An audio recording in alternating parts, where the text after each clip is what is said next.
Hi, my name is Christine Huggins. I had a stroke when I was 26 years old. I have aphasia and apraxia. This is Bill Saunders.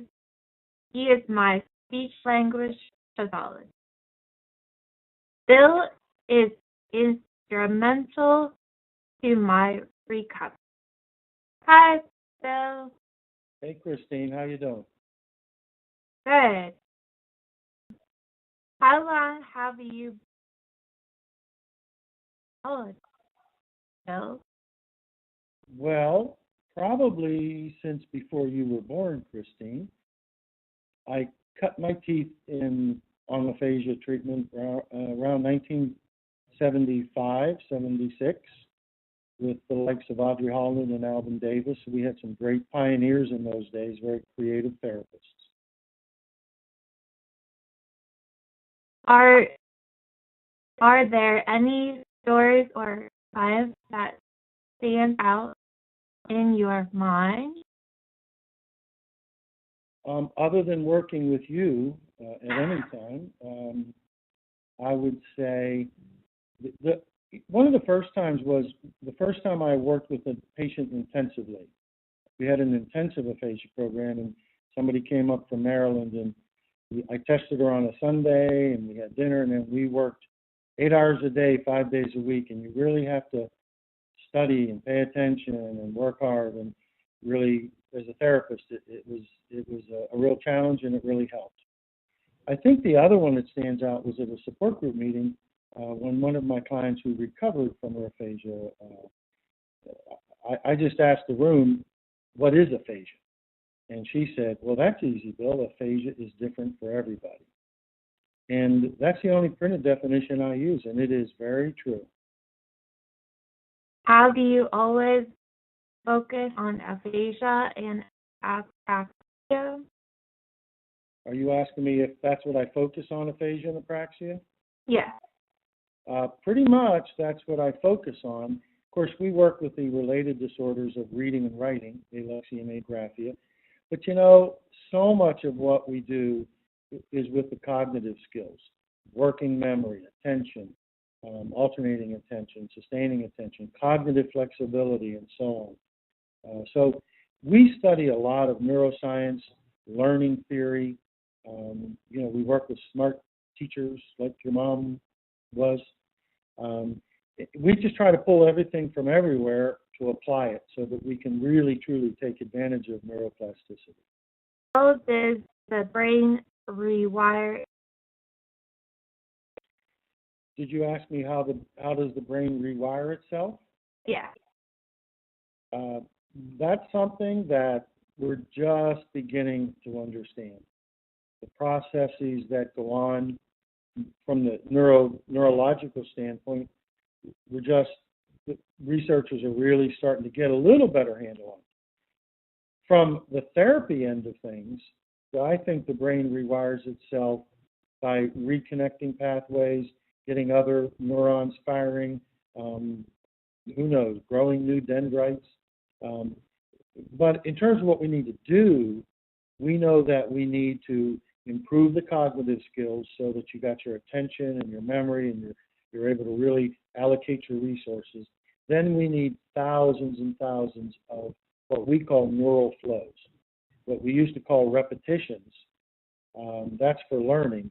For reconnecting, we want neural flows, thoughts, words, sentences, sounds, movements, gestures, and then a lot of smart therapy things, things like using phonics to get at speech sounds and so on.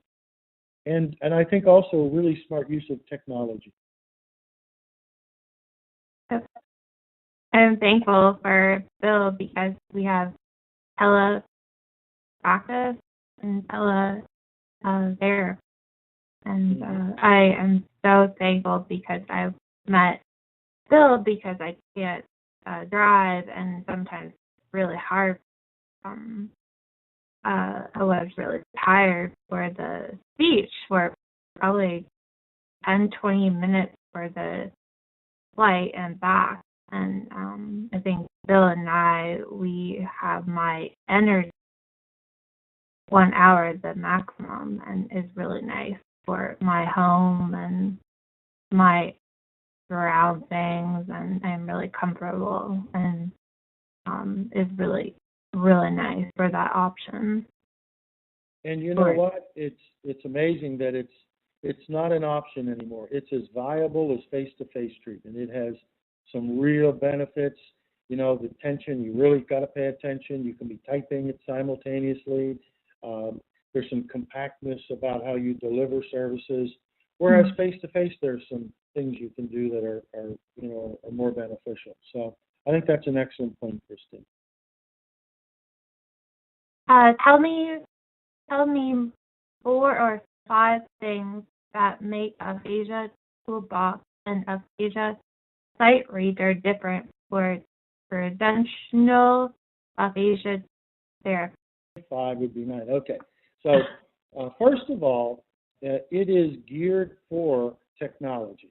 So it's geared for telepractice. The way it's set up, you can use it with telepractice, and so that's the first thing. Secondly, it's a living, breathing tool. It's not something that you go there and you have a drill and you do this activity, and when you're done, you're done. It's an ongoing something that's constantly being changed and improved. So that, I think, is important in today's changing world. And because as you improve, we want to take advantage of your neuroplasticity, we got to keep it fresh. Thirdly, there is a tremendous social therapeutic network. So you can network with therapists in your area, around the country, with other people with aphasia.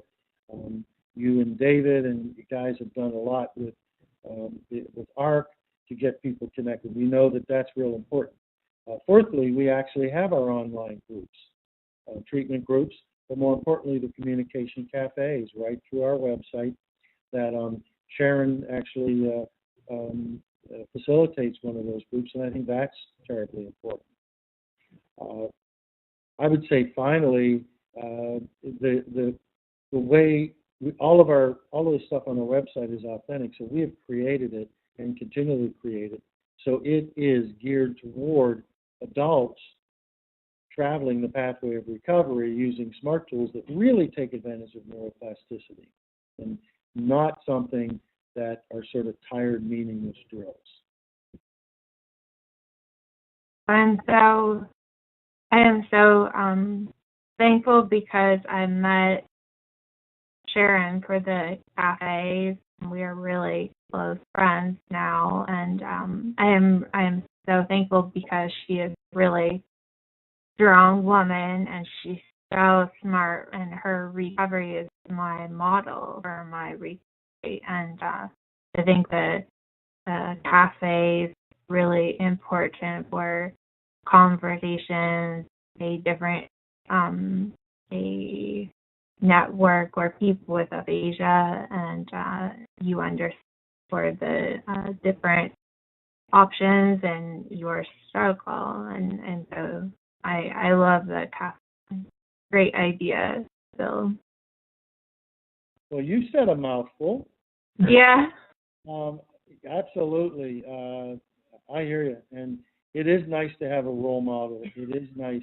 Some people think, oh, you have somebody like that, and some people might say, oh, how am I going to get there? But I find people are smart and aggressive, and they go, well, you know, I got a lot to learn, and I may as well learn it from somebody who's been there.